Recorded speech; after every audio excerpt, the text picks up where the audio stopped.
Are you an artist who feels nervous about sharing work in progress with other people? Even your team members, like your band or people that are working together with you on the theater show that you're in?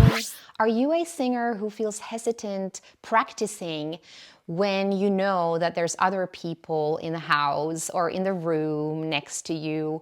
Or maybe you're even worrying about what people down the street might think. Are these types of fears and limiting beliefs blocking you from taking action and maybe even moving forward into the next phase of your creative work? Then stick around for this episode of Source Talks, where I will show you how you can move through these blocks using the 3R system.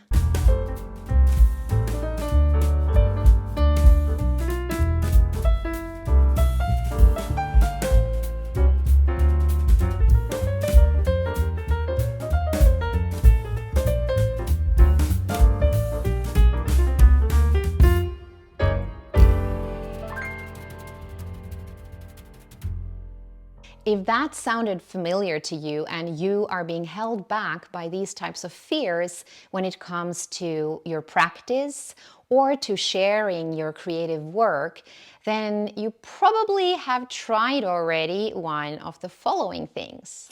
Maybe you're trying to adjust your schedule to other people's times, meaning you're trying to practice when nobody else is around, when your roommates are gone or when other family members are out and about. And while this might solve some of the problem, it definitely does not work for consistency or in the long run because it doesn't really solve the actual problem. Or maybe you're practicing at half capacity, meaning you need to practice belting, but you're trying to practice it quietly. And of course, that does not work. In fact, practicing at a too low volume might actually be even sabotaging you into vocal strain and fatigue. So you really want to make sure you can practice at the volume that your target sound needs. Maybe you're trying to delay sharing your creative work until the moment when you have declared it done and finished. And that's the moment when you then magically step out and share it with other people.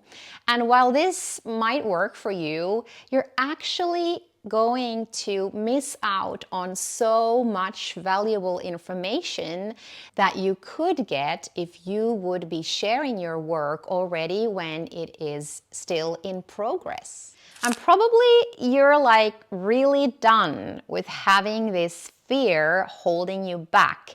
You know that it should be possible to move through this because you've seen other people practice with other people in the house. You've seen other people share their work while it's in progress and not have a problem seemingly doing that. So you're wondering, why can't I do this if other people can? Well, the good news is you can too.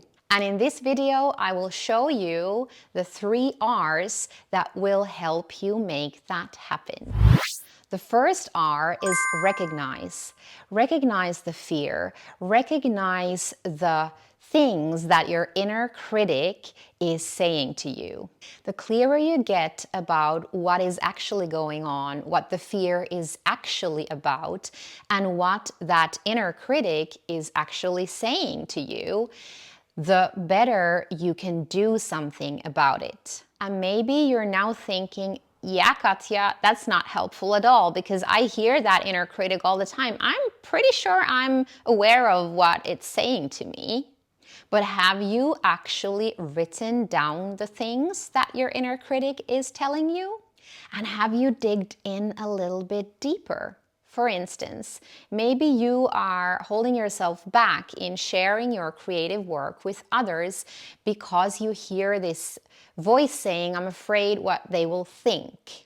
And you're just thinking, okay, that is what my inner critic is telling me. I'm afraid what they will think. I'm afraid what they will think. I'm afraid what they will think. But here's the thing. I'm afraid what they will think is just oftentimes the surface level. So try to dig in a little bit deeper. What is it that you are afraid of that the other person will think? Are you afraid that your lyrics won't be good enough? Are you afraid that they will think the chords you chose for your song don't make sense? Are you afraid that they will dislike your melodic choices in your songwriting? Are you afraid that your band will dislike your sound because it's different or because it's not solidified yet? So are you afraid to try out something while you're afraid actually that it's not going to work out perfectly? See how this is actually not about what they will think. The actual fear here is you're afraid of failing at that new thing. So dig in a little bit deeper and recognize what your inner critic is telling you, because this empowers you to take action. The second R is reframe. Reframe the thing that your inner critic is telling you. Reframe the situation. And here's how you can do that. Maybe your inner critic is telling you it's not good enough or it's not perfect. And you know this thought is, of course, totally not helpful for you. So try and reframe the thought to something that is helpful. For instance, I am learning new things about my voice with my voice. The things that I notice aren't there yet will inform me on how to work. When I ask for feedback for my work, it will help me improve. You get the idea. Reframing the inner critic voices to something that is actually helpful to you is so powerful. It empowers you rather than drags you down and blocks you from taking action. There are countless ways you can work on shifting inner critic voices, and we do this in my programs Create from the Source and Sing from the Source. But for now, I want to give you one tip on how you can get started with this. One step to reframing the inner critic voices could be to literally talk to your inner critic. Have a talk to your inner critic and tell them, I know that you're telling me this in order to keep me safe, because that is actually what's going on. But this is not helpful. This is not keeping me safe. This is actually keeping me from the thing that I actually want to do. So from now on, you can say it and I can hear it, but I choose to not pay attention. Sometimes it even helps to literally embody that inner critic and play this game with yourself where you are sitting on one chair and then your inner critic is on the other chair. As you're reframing the thoughts you have around the situation, it will also get clear to you if those thoughts are actually true or if your inner critic just made them up. Here's what I mean by this. You might be thinking, I can't sing at home because this family member just won't like it. Or maybe you're thinking, my neighbor will be really bothered by it. And so you keep yourself from doing it or are practicing at half capacity, which we all know is not going to help you. But do you actually know that your family member or your neighbor will be bothered? Is that thought actually true? You can use the questions from Byron Katie's beautiful work, The Work, and ask yourself, is it true? Is this really true? Is it true that my neighbor will be bothered by me singing?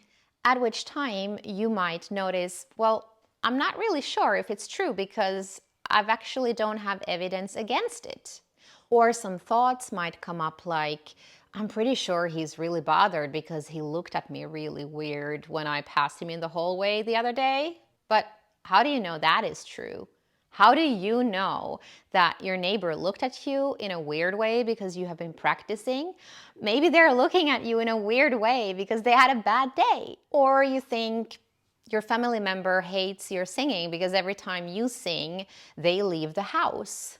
At which point, in reframing your thought, it is super helpful to ask yourself the second question in Byron Katie's work. Can I know that this is absolutely true? Have I actually talked to the person? So now we have arrived at step 3 in the 3R system to overcoming this block. And step 3 is report. Report is a synonym for inform, and in this step, you take action and inform the people around you. All those people that you're so worried about constantly, but not actually talking to. Inform them about what you're up to. Maybe when you have a talk to your family member about why they are leaving the house every time you sing, you will actually find out that they are leaving the house because they want to give you the space to sing, and they're not bothered by it.